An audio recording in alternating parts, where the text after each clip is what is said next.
ஓம் சக்தி. ஓம் சக்தி. ஓம் சக்தி.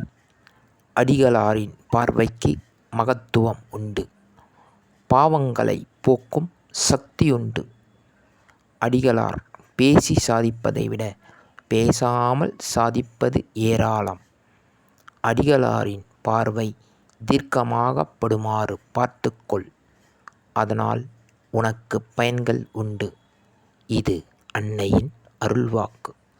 ஓம் சக்தி பராசக்தி. ஓம் சக்தி. சக்திகளே, உங்களுடைய கருத்துக்கள் மற்றும் அனுபவங்களை கீழ்க்காணும் மின்னஞ்சல் முகவரிக்கு வீடியோ வடிவிலோ ஆடியோ வடிவிலோ எங்களுக்கு அனுப்பவும். மற்றும் மறுவூர் மகிமை யூடியூப் சேனலை சப்ஸ்கிரைப் செய்யவும். ஓம் சக்தி.